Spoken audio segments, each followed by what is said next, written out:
And we are live. Good morning on your TVs in Texas and Louisiana. You're watching on the Smart Money Culture TV network, as well as joining from around the world on X, YouTube, LinkedIn, and the rest. Hope you guys are having a great morning, great day, depending on where you are in the world. The markets are a bit tepid today. A little bit all over the place. The crypto market is bleeding out a little bit. And then you have rising stars like the Dogecoin, that is still up a good 3% on the day, which is pretty interesting. Of course, Elon Musk has gotten his money transmitter license for X in 24 different states here in the United States. So that will be pretty interesting. I keep asking under some of his posts, like, are you going to pay everybody in crypto, or are you going to pay everyone in the Dogecoin and the Dogecoin? And that'll be pretty interesting to see his play there. Of course, he was one of the guys behind PayPal. And probably most of you aren't old enough to remember PayPal. Was pretty interesting when it first came out. They first of all, they used like an affiliate type of system, and people would you would refer your friend and everything like that. And yeah, it was pretty interesting. PayPal was Elon Musk. So with this transmitter license, he is really, I've always thought that the Everything app was going to be pretty hard to put together, but this guy, he has really been putting it together, and you can't put anything past Elon Musk. That is for sure. So we have PPI data, inflation data coming out today. We're going to talk a little bit more about that in the Market Watch part of the show with the great Matt Dixon. We also have CPI data coming out tomorrow. This is inflation numbers that are going to come out. I think that they're probably going to tell us more of what they want you to hear. The fact of the matter is that the inflation that you and I feel is up very, very high, 20-30%. But they bring these numbers in however they want. You saw the guest that we had on Friday early morning, Ralph Banco, talking about that inflation was better now than it was when Trump was in office and everything else. I don't know how they put these numbers together, but they're fake. They're fake. So it'll be interesting to see what these numbers come out today, because they're going to come in hot. Well, who knows? We'll see. We'll talk more about it. We have the war situation going on in Ukraine and Israel is not good. Pretty much a disaster on all fronts. We have, Ukraine is really, it looks like now Russia has taken over or is taking more land there. That is pushing NATO's hand, which of course U.S. as well, into closer and closer into putting actual NATO troops on the ground there. Putin has said that is a red line, and if we put NATO troops on the ground, he will start nuking NATO countries. So that's a dicey situation over there. Israel has entered Rafah with tanks, and they have announced now settlements in Gaza. So they're going to, do whatever they do. They just keep moving the settlements in and making them bigger and bigger. So that's also Turkey now is more and more kind of softly saber rattling. Up to this point, Turkey has really not done much. Most of the oil, I think it is actually the majority of the oil that goes into Israel comes through Turkey. And if they did want to, heat things up, that's a very important thing to keep an eye on. If they were to cut Israel off from oil, then that would be a major escalation. Until that point, I think that it's all just a bit of saber rattling. Pray for peace for all of these places. And then as if that's not enough, you have war games going on over in Taiwan with the U.S. and Taiwan. We gave them, I think, $6 billion or $9 billion or $10 billion or something like that dollars and we're going to go over there and we're going to play war games and test our materials. China is upset. They're upset. We're putting new tariffs on them, and we're arming their arch nemesis, or whatever you want to call them. They're off the side. And just so you guys know, I've been to Taiwan and I've been to China before. It doesn't make me an expert, but I have been there. And China believes that, or the Taiwanese believe that they are still the legitimate government of China. Because China, with this communist party that is in control now, is the government that was there left and they went to Taiwan. And then this government that is currently in China, which has been there for all these decades. So there's a lot of friction there. And there's 1.3, I think, billion people there, 1.7 billion Chinese. I don't know. I'd have to Google it to tell you the exact number. There's a lot of Chinese people. There's a lot of Chinese people and a lot of military bases and everything else. So we kind of are starting conflicts. I hope not. I hope we don't start to have conflicts over there, but it looks like we are at least setting ourselves up for conflict in 3 different continents, with Asia, the Middle East, and Europe. So the war drums. Move on. On to the Trump reality show. The Trump reality show. I was watching, and this is actually worth sharing my screen while I pull this up. Gold and silver are both up slightly. Dow futures are up slightly, and crypto, like I said, is down. The Hong Kong Stock Exchange is up. No, I'm sorry, it's down slightly, but man, they've had a heck of a run. They have had a real heck of a run here. Okay, let's see here. Trump, of course, he is, I don't know. So anyway, I'm just going to kind of scroll through this. Let me share my screen. This looks like a reality show. Like, you have Don Jr. on TV, you have Eric Trump on TV, you have Donald Trump, of course, on TV. You have Alina Habiba, who's very pretty, and she's on TV, and it's just like, I don't know, man. It's funny. It's a funny time. It is a funny time. Okay, I think I'm sharing my screen here. Yes. Okay. You also have Cohen. Cohen is kind of made for TV too here, and everyone says he's I mean, I guess he's in jail for perjury, so you can't say anything other than that he is a perjurer, I guess. This doesn't really give it justice to what I was. Maybe I need to do another different search here. Here we go. Well, we have Don Jr. come on. We have, of course, like I said, Cohen. The case, you have Alina Habiba. I don't know. I mean, it's just like, and the thing about it is that I don't think that anybody really thinks that. I mean, I don't know. I don't think anybody should think that it's going to be like a fair trial or anything like that. I mean, I don't know. Maybe it will be, but I mean, the way things are going, the court system just does whatever they want, right? So I don't know.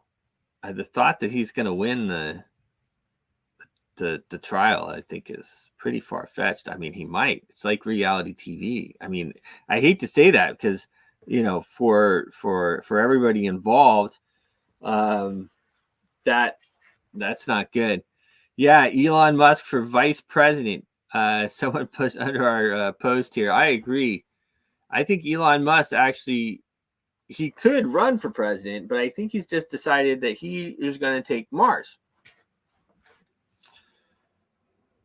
Not a bad aspiration. He's going to open up Mars. And actually, it's very interesting, and everybody should pay attention to this, because what Elon Musk does by focusing on growing is that people forget that we're at war.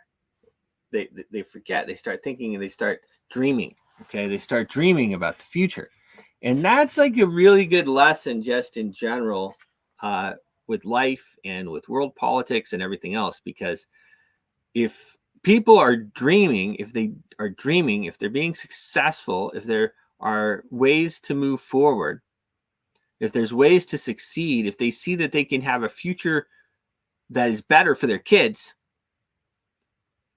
then they're less apt to just go want to blow people up. Why do you want to blow people up? If you've already secured a future for your kids, if blowing people up now puts the future that you have for your kids in jeopardy. And it's interesting. He's obviously a really smart guy. He's also plugged into the Neuralink. I don't know if he has it plugged in all the time, but I know he does, which is pretty interesting because the Neuralink is. I actually volunteered on their website years ago, and they never contacted me back. But I think it'd be really interesting. I know people are scared of it, but when I was a kid, I used to dream about having a device that told me everything in the world. Everything. Just I had it and it would tell me everything. That was before the smartphone. That was before the phone. Before the cellular phone, not before the phone, before the cellular phone. Then we got the big brick, right? And then we had the bigger brick. It was like, but I dreamed of having a device that told me everything.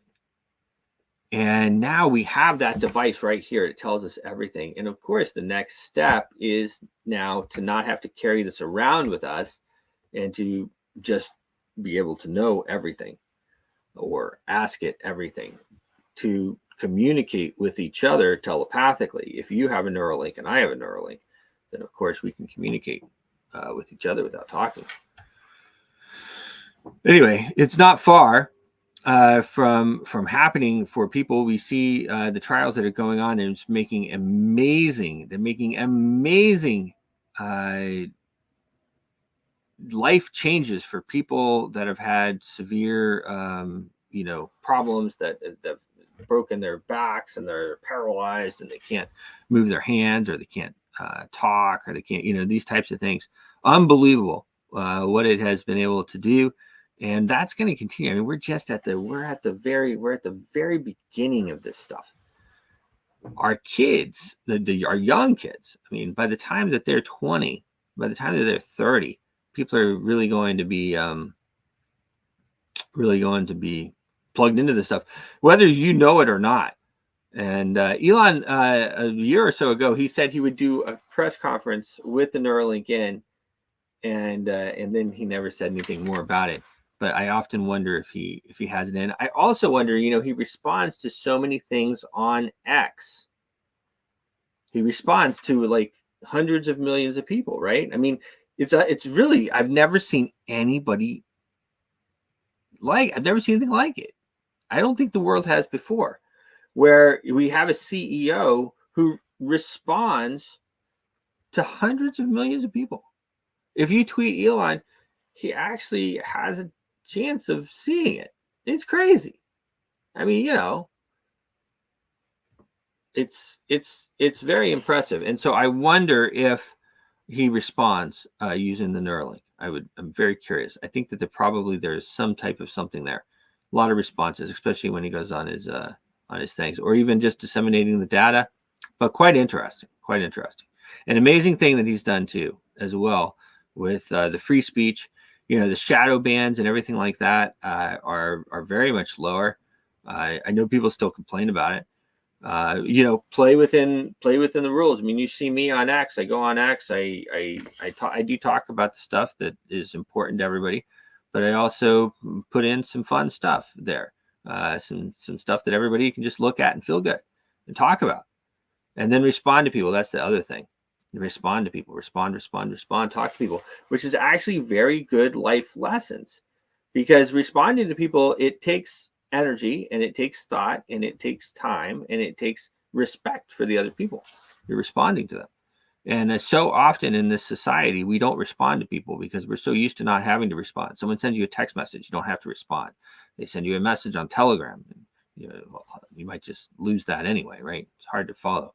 Or you get a message from any of these other places, and a lot of times you don't have to respond, but responding to people will increase. It increases your response rate, and then of course, now I sound like a commercial. I sound like a commercial for X, and then he pays you for it, and then you get paid for it, which is pretty interesting too.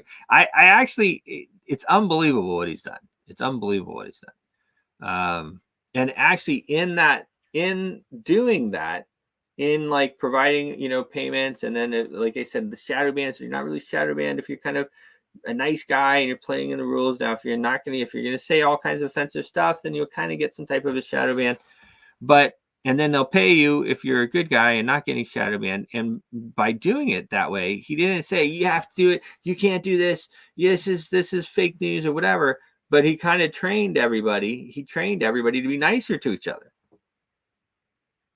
That is very impressive. Very impressive. Anyhow, the markets are coming along. Let's get the great Matt Dixon on here. Sir Matt, the great. How are you? I'm good, thank you. Good morning, Bruce. Amazing. And I can't wait for the for the market report. And then at about 46, we have a interview queued up as well. Okay, great. Well, I'll jump straight into it then. Obviously, as you said, the big news is the PPI today and CPI tomorrow. So I've actually prepared a little bit of a presentation today just to run through some of the figures. Awesome. So hopefully you'll be able to see my screen as of now. Oh yeah, we have a University of Michigan Consumer Sentiment Index. Yeah, so the reason we got a pump, if you remember, we got a bit of a pump in crypto on Friday, and that's because we had weaker consumer sentiment, basically, the University of Michigan Consumer Sentiment Index. It was actually expected to come in, I think, at 76, and it came in at 67. So this is yet another little piece of the jigsaw telling us that the economy is beginning to show signs of weakness. So if you remember, we've had quite a few things coming in. The employment figures came in way weaker than expected. We had GDP falling off a cliff. We've now got consumer sentiment beginning to fall. So all the pieces are beginning to come together. And I think it won't be too long before the Fed before Jerome Powell has the ammunition he needs to be able to say, okay, we can lower interest rates. Remember, they said they're going to lower interest rates 5 times this year. Now that's no longer possible. They've now said 3 times, and that's becoming less and less credible because we still do have elevated inflation. And this is the big problem they have. They don't want, there's a danger of stagflation, that horrible economic condition where you have stagnant growth with inflation. So if growth is falling off a cliff and growth is stagnant, and we do have elevated inflation, they don't know how to deal with that. There isn't a way to deal with it because everyone is counter to the other. So if we have low growth, we want to lower interest rates, but you can't lower interest rates if inflation's elevated, and vice versa. So that would put them in a problem. So we would hope that inflation will begin to diminish a little bit. And that's what we've got tonight coming out with PPI. And this is actually, I'll move on to PPI in a minute, but we've got PPI, which is Producer Price Index. And then we've got CPI, which is basically the Consumer Price Index. So one leads to the other. So you've got producer prices lead to higher prices for retailers, and then the retailers raise prices, that knocks on to consumers. And then obviously if consumers have less money in their pocket, then it's a problem. So that's the knock-on effect there. But I just wanted to touch very briefly on something that's been in the news a little bit lately. Have you heard of CLOs at all, Bruce? I have. Let's talk about them. Okay, collateralized loan obligations. So I've been reading quite a bit into it because it reminded me a lot of what happened in the 2008-2009 financial crisis with the CDOs. Remember the collateralized debt obligations and those CMOs, collateralized mortgage obligations, and then they put them all together into these securitized assets and sold them off. And that's what caused they even had CDOs of CDOs and so on, leverage things that basically brought all the problem about when they were doling out mortgages for free to everybody. When I say for free, you didn't really need to go through any due diligence or anything. You basically said, yes, I can afford it, and they'll give you a mortgage. So they called them ninja mortgages, which meant no income, no job applications. And they're actually passing these for mortgages, and it meant that it was really propping up the housing market. But eventually, things went south, and the whole world financial system almost collapsed. So they were CDOs and CMOs at the time, and now we're talking about CLOs, which are collateralized loan obligations. They're quite similar, but there are some important differences. So these are basically subprime, but they're business loans, effectively, collateralized business debt. There's a lot of it around. I think there's well over $1 trillion. I think I read $1.3 trillion worth of these type of instruments about in the market. So if they were to have a serious problem, it could be very, very bad for the economy. But I've looked into it into some depth, and whilst there's a lot of similarities there, there's also some differences. And one of the differences here is there's a lot more diversification, and also the tranches are managed by a manager, and they can actually, so the old CDOs, they weren't really managed. They were just basically put them together, and that's the situation. But now they're managed, they can actually get rid of assets and take on new assets. And so hopefully they'll manage them in a good way, so that they don't crash. There will be, I think, more defaults on these instruments, but actually the default level is going to be much, much lower than it was with the old CDOs. So there's much less chance, I think. It shows here, by the way, this is the grey areas are inflation, and this is the defaults on these type of instruments. So we can see when there's a peak in defaults, usually it's around the time of recession. And actually recession, it's around the time, whether it's before or after, around about that time. And we are seeing rising defaults now. This is slightly out of date. We see much higher level of defaults right now, and they're rising. So it's a slight warning sign, but probably not of the same magnitude as we saw back in 2008. But there are some similarities there. This is the CLO, the way they're constructed.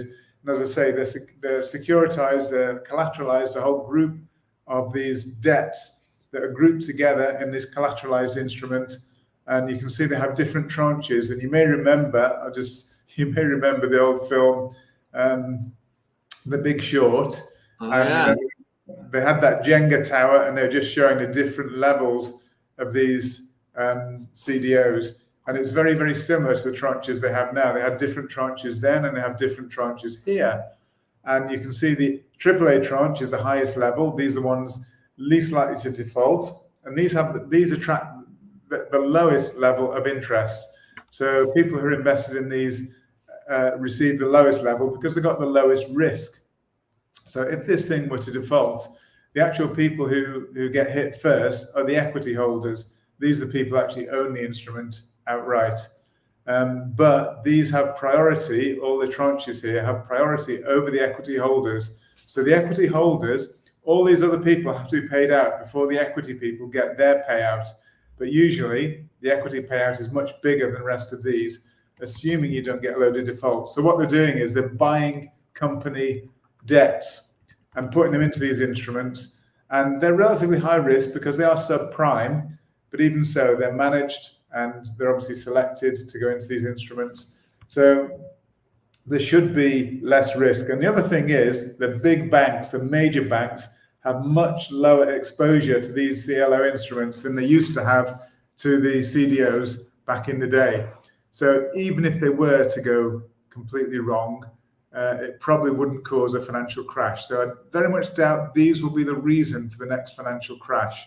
But I think it's worth going over it today because they have been in the news quite a bit. And I think people need to probably understand what the big risks are. It has been in the news, absolutely, and nobody really knows what to make of it. I agree with you. Yeah, they're all very similar names. CLO, collateralized loan obligation, CDO, collateralized debt obligation, CMO, collateralized. They're so similar. Yeah, one thing that I've heard of it, and I don't really watch the news per se so much, but is the amount of borrowing is being done from the different companies is rising at an alarming rate. Yeah, Credit debt is card debt, rising. other types of debt. Yeah, debt is rising, which is another little bit of a warning sign that if the economy is slowing, there's less business going on, less profits to be had, and people are actually borrowing. And sometimes, very often, people borrow in good times to try to expand their businesses. But also, people also want to try to borrow, but actually, the credit is quite tight at the moment, so a lot of people aren't able to borrow, and that's why we will be seeing, I think, more and more defaults in business, which is obviously slowing the economy, and this will have probably a knock-on effect with inflation. So I do think inflation will fall. And we've seen this many times. Unemployment rate. I mean, that was a shocking figure that we got the other day out of America. The employment figures were really way worse than expected, and actually we got a rise in the overall unemployment rate, which was completely unexpected itself. So every time this happens, that we basically get a dip or a trough in the unemployment level and it starts to rise again, that's when you get a recession to follow every time without fail. And we actually dipped down to all-time lows pretty well. I think it was, all-time lows, virtually equivalent to all-time lows. We're talking the past 70 or 80 years now. We reached those low levels and it's actually beginning to turn to the upside. So that would be a sign that shortly after recession should follow. So inflation would dip, recession would follow. That's to be expected. So these were those labour figures I just mentioned, that the previous was 315,000. They got 234,000 was the actual consensus that they're expecting, and they came in at 175,000. And actually the previous was also downgraded by 20,000 as well. So they were really bad figures. So the Fed must be really beginning to get a little bit concerned about what's going on with the economy. So we've got PPI figures tonight, and obviously the actual expectation is, as you can see here, for PPI to rise. Now, the funny thing is about the markets, even if it were to rise to 0.3%, so we see PPI getting worse, this is a sign of more inflation coming. The fact that the market's already expected, it actually means it's priced into the market. So if we come out with a figure of 0.3, which is higher, it's probably not going to be bad for risk assets. But if we were to come out higher than that at 0.4, it would be very bad for risk assets. If we come out at 0.3, it's the expectation, it would probably be pretty neutral. But if we were to come out lower at 0.2, which was a previous figure as well, if we were to come out at 0.2, that would probably be good for risk assets and we get a pump. But this is a kind of driver to CPI, which comes out tomorrow. So the CPI, is a lot of inflation figures out tomorrow. CPI is expected to fall. So even if we don't get that rally today, the PPI is less important than CPI. CPI is a big headline figure that everyone's watching out for tomorrow. Now, again, the expectations are for lower CPI. So core inflation are expecting it to fall from 3.8 to 3.6. The inflation rate 3.5, 3.4. They're expecting retail sales to fall off quite dramatically. So that's another sign the economy is slowing. So these are all signs the economy is slowing. So if these come out in line with expectation, it's probably going to be good for risk assets. People want to see the economy slowing a little bit because they do want to see the Fed reduce interest rates from what I think now are 23-year highs. Interest rates are stuck at this 23-year high and have been stuck for a long time now. People want to see that coming off because, as you say, companies that want to borrow money, they don't want to be paying these very high interest rates. It's actually a big problem for them. It really hits their profitability. And the fact that all the running expenses, transportation, etc., is high if inflation's high and wages are high, they want to see the economy beginning to slow down. The Fed want to see the fact they raised interest rates so much, they want to see it actually affecting. But then the other issue is that even when they begin to lower interest rates, it has a big lag effect before it actually affects the economy. And so when they see it's time to reduce interest rates, it's actually too late. And this is why we see this big cycle effect when we see the US, the Fed, any of these central banks, or whatever, changing monetary policy, there's a big lag effect. It doesn't actually affect anything for many months later. So the traders factor it in immediately, but the actual markets themselves, when I say the markets, I mean the actual businesses themselves, and actual consumers, it's not actually has an effect, doesn't actually have an effect for some time later. So when they start to drop interest rates, if it's because the economy is slowing, you can be sure the economy will continue to slow even after they drop interest rates. And so this is what will cause the downturn in the cycle. And that's why I say, and I believe, that recession is coming later this year, because I think they're going to be too late in dropping interest rates. The Fed themselves said 5 times this year, they're not going to be able to do that now. They need to be dropping interest rates, and they need to find better ways to anticipate what inflation is going to be in the future. They don't at the moment seem to have any way to anticipate the future. They just wait for the data to hit, and it's like steering a great big ship. When they see that they're going to hit something, they then turn the rudder, but these massive ships, the economy takes a long, long time to turn, and actually the effect of moving the rudder to have an effect to steer the ship away from trouble. And this is why they're not able to steer the economic ship from trouble, because whatever they do is too late. And they need to try and anticipate. Good driving, and they're supposed to be driving our economy. Good driving is about anticipating the future. And then finally, of course, we've got tonight, Fed Chair Powell is a speech tonight, which that should tell us a little bit more about what he's thinking about the economy, and probably tell us a little bit about their thoughts on inflation. So that will be worth listening to. So that's after PPI, sometime later on this evening than PPI. So PPI will be the first to watch. Let's listen to Fed Chair Powell, and then, of course, let's watch that all-important CPI tomorrow. And then we'll just take a quick dip into the markets, see where we're at. As Bruce said, generally negative across the board there. We can see not all negative. Believe it or not, XRP is in positive territory there, and that's been a laggard recently. But if we do see lowering of interest rates sometime soon, I think everything will pump nicely. But Bitcoin has been very interesting, and we've seen, we had this sideways consolidation. We hope we've broken to the upside with this 5 waves up and this correction down. It could be the correction continues a bit lower, as long as it doesn't break the low of this wave 1, the start of this wave 1. So we can go lower, but I'm hoping that we've already seen the low, and this is another wave 1 up, 2 down. It's actually moved precisely to the 61.8% of the previous wave 1. So, sorry, this previous wave 1 here. So it's moved to exactly 61.8%, this pullback. So I'm hoping that's an ideal, by the way, for a wave 2, this small blue wave 2. That would be an ideal measurement. And so we could see some good upside. So if we see weaker tonight and tomorrow, then we're undoubtedly going to see a massive pump in the markets. And I think Bitcoin, this looks like it's just a coiled spring to me. Even if it dips a bit lower, this is just consolidation. It's winding the spring tighter and tighter. When it eventually breaks the upside, it is going to be rapid. Now, whether that's today or whether we could even have to wait another week, who knows? But we're near, I think, the support line, somewhere around the support for this movement. I think we should see a good spring out of this consolidation, spring to the upside, and it should be really nice gains for all.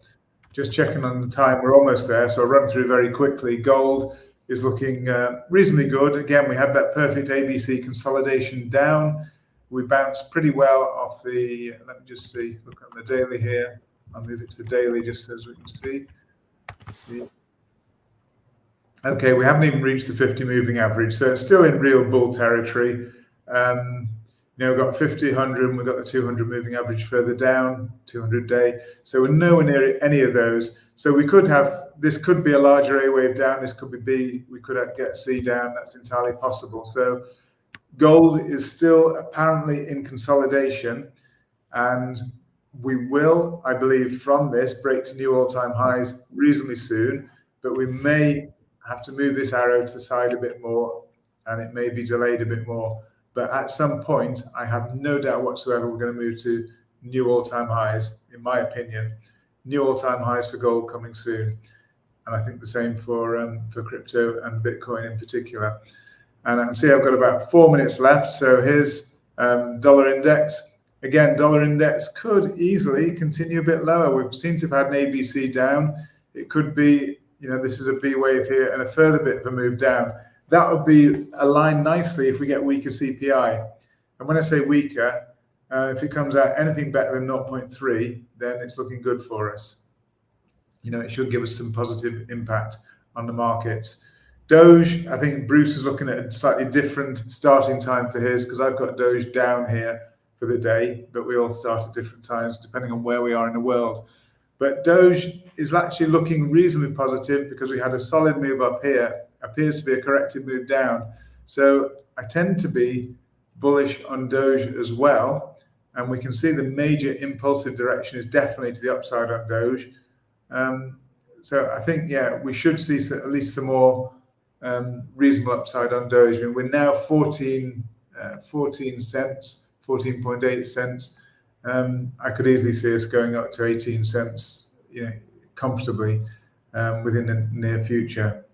It was already at 20 cents 2 or 3 times, right? Yeah, I mean, we were up very recently. We were on a show. It was at 22 cents, somewhere around there. We did actually say at the time, if it gets anywhere near 10 cents, we'll start to dollar cost average. I mean, there's still a chance we'll go today and see the line that we drew in. This was on a previous show and saying that price could reach down to here. It still could. Definitely could reach down this level, but around, from 12-ish downwards, probably a good time to start DCAing. That's one of the best strategies. Nobody knows, absolutely nobody knows the exact turning points for these assets, especially corrections are really difficult to determine. So when prices fallen a lot, as long as you have belief long term in the particular asset, then it's good to dollar cost average. Just put a little bit in at a time at different prices. And then as long as you can be patient and you can hold those positions, then long term you should do really well out of it.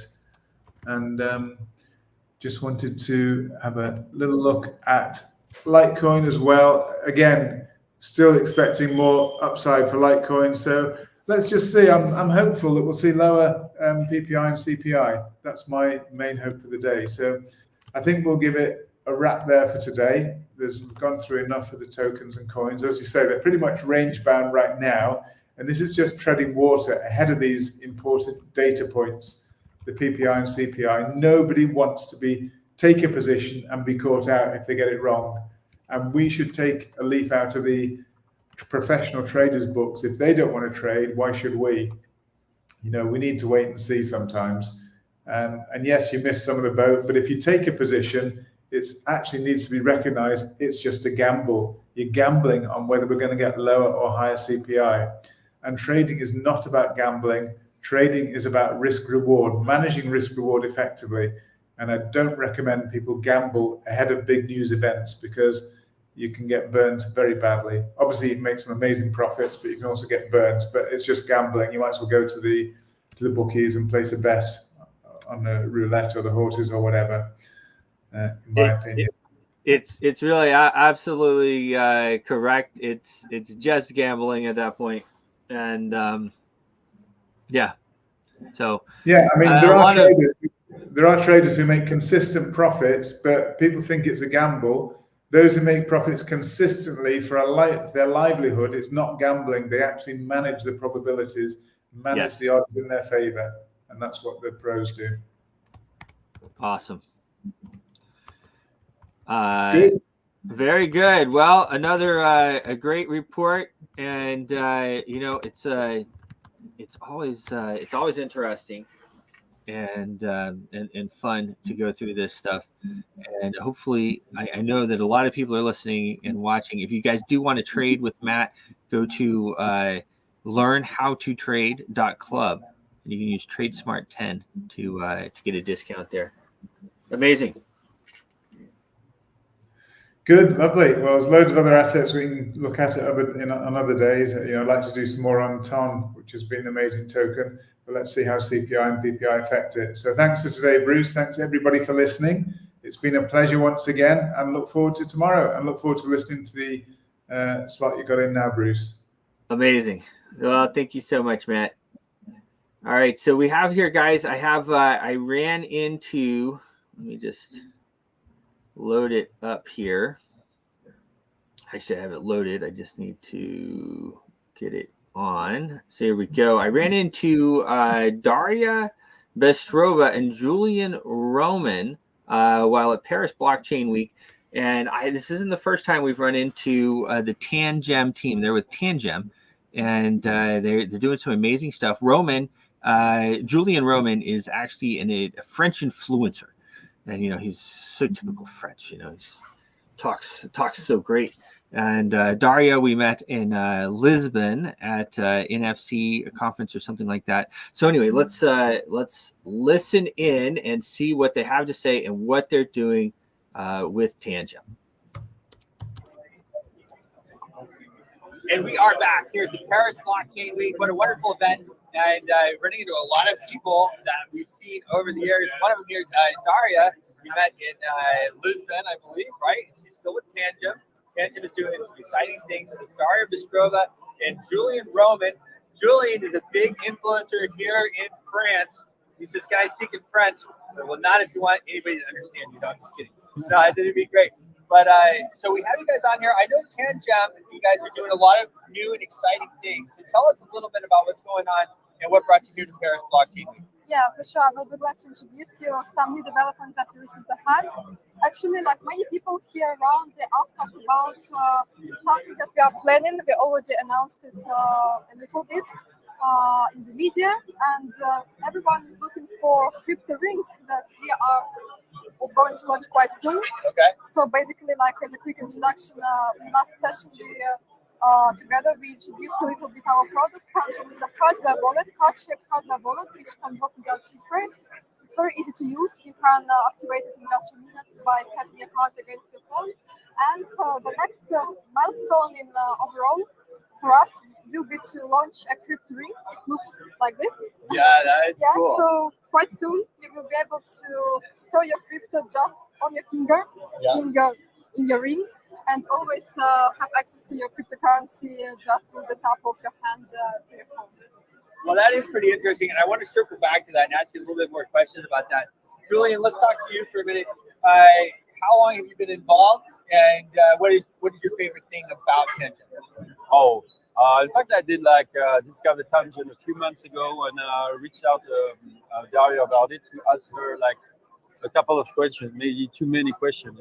Quite a lot. Yeah.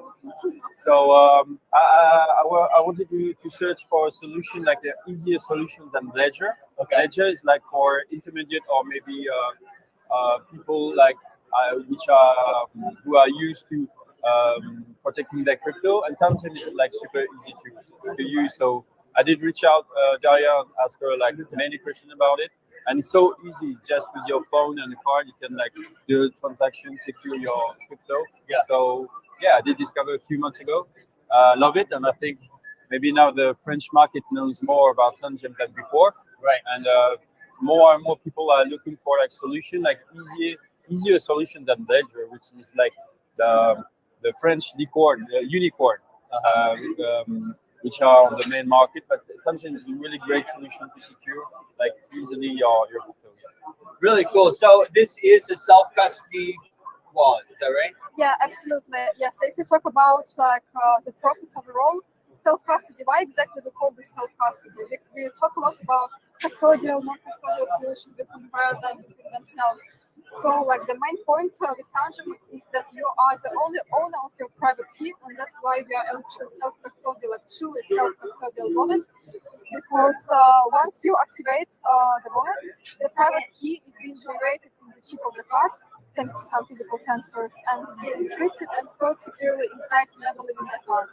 So in this case, since no one knows what is your private key, neither you, neither Tangem, neither anyone else, you are the only one who has access to it, since you hold the card and be protected with other security levels according to our user experience, Block Assist and the Tangem app. So this is why we like really prefer to make our users feel very secure, with making sure that they're the only holder for their private key and no one can take it from them. Right. Well, it's so important. It's something we talk about a lot on our show because we have a situation where, of course, nobody wants you to really hold like Bitcoins, right? Everybody wants to hold it for you. Even the ETFs, like, oh, they went and bought it. Now you can have your paper Bitcoin. So what blockchains are interoperable? What do you have Bitcoin or Ethereum or what type of tokens can you store? Basically, there is no limit invention at all. Also, what could be quite interesting for other hardware wallet users who had the previous experience with Ledger, Trezor, and any other hardware wallets. One of the other points is that in Tango you don't have to worry about the memory of the device and about the number of blockchain networks you can have access to, because in Tango you have everything in one place and it's constantly like the app is constantly being updated because we add new and new networks and you don't have to upload to install a new application on your computer to reach this or that blockchain network. You have everything like we basically support more than 40 blockchain networks and everything in just one app. Yeah, because like if I can interrupt there, Ledger is like maybe 100 coins you can. That's like Ethereum base, right? I think. Yeah. But like it's limited. The memory of a ledger is limited. Whereas like on Tango, you can add any coin you want. You can put all the coins on any blockchain, and there's no memory, so the capacity is like limitless. Yeah, that's the point. And you can also manage this process by yourself. If Tango supports this or that blockchain network or token, you can just add it by yourself directly in the app. Yeah. Well, really cool. Now, Roman, you're local. You're local here in Paris. Yeah, in fact, I'm not really local. I live in LA right now. It's been like 2 years. Okay. So I did move there 2 years ago. I did launch my channel 3 years ago. Okay. As Dario said, I'm the second biggest influencer. I don't like the name of That's so funny, right? content creator because I'm more an investor than a content creator. Yeah. But on my channel, we are 300,000 subscribers. And the first one is like 600K. So every week you speak about crypto, and I love it. Yeah, it's really fun. So Paris, LA is fun too, but Paris is so beautiful. I came a couple weeks ago, spent some time, went to Italy, came back here. It's such a wonderful city. Did you get to go into the museum? I'm sure you've probably been there before. The museum last night. La Joconde, Mona Lisa. Yeah, it's a nice There place. was kind of events yesterday. Right, Very like- nice talk, actually. I mean, we've been to a lot of different events over the years, and that really was something spectacular that Paris Blockchain Week did. How are you finding the experience? Is this your first time at Paris Blockchain Week? No, I come every year. It's like the only event I come like every year. Okay. You don't have to miss Paris Blockchain Week. It's like awesome. And like year after year, it's getting bigger. With I love this place. I love Paris. This is my hometown. I've been here like for 40 years, so I enjoy coming back every year to this event. You feel when it's you see the smell of the brewer. Yeah, last year there was like very less people. Yeah, of course. And now you see the vibes. Everybody is like excited about the brewer, so that's cool to see also. Yeah, it's a lot of fun. I mean, just the city. There's so much history in the city. Yeah. Just walking around, even for a couple of days, I didn't work. I should have worked. But I was like, I want to just get to know the city. So, hats off to the team here for putting it together. It's really been a great event for us. So you did mention something about NFTs as well, right? Well, for NFT side, actually, it's currently we provide the access to NFT for our users if they would like to purchase some NFT. Currently, we are like looking for some partners to integrate NFTs soon. I see. Yeah, we see that demand is quite fluctuating, so we are analyzing this market, and we don't have like a precise roadmap yet, but we are open for partnerships. For projects who would love to have the NFT collection in Tango wallet or to Actually, the other like use cases that we have already is branded wallets. We have created a limited edition of Phantom wallet with the genuine signature. That's also because like on the cards, it's only my logo, and if you have it in your wallet, you don't know it's a crypto wallet, right? Which is like really discreet, which is really cool also. So I prefer like personalized cards, and it's my name, so I love it. But instead of maybe like Gem on it, so you know it's a crypto wallet. Personalized wallets are super fun. Yeah, it's easy to put it in your wallet and it's discreet. So I love the design. Basically, like this is our usual card, and the genuine design like repeats the style of Tangent wallet, and it's very popular. Between our users and between French-speaking audience and community, and we are like scaling this project. So for NFTs, actually, we also have this proposition to create some customized branded wallets. Cool. So we have about 2 minutes left, minute and a half minutes left. Tell me a little bit more about the ring. How is that working? Well, ring actually like the main points here is that you can actually like hold it always with you.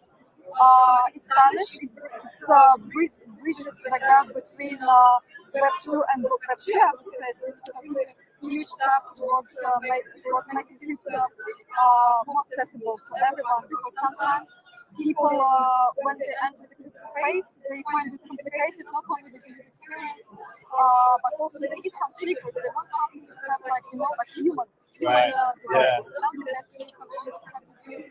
And something that you can get started with very easily, so you can just take your ring, tap it against your phone, and get started with crypto and create a hardware wallet, actually, which is the most secure way to start your journey with cryptocurrency.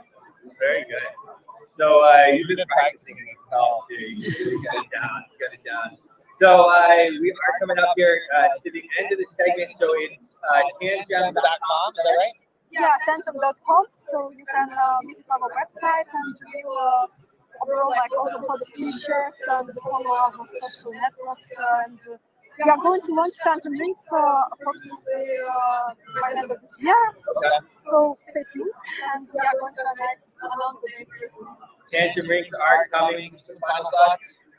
Yeah, my YouTube channel is under the name Julian Mormon. You can find me on Twitter too. So it was nice to be there. Thank you for coming on, Julian, Rowan, and Daria. We appreciate it. Thank you. Yeah, always good to see the projects that are moving.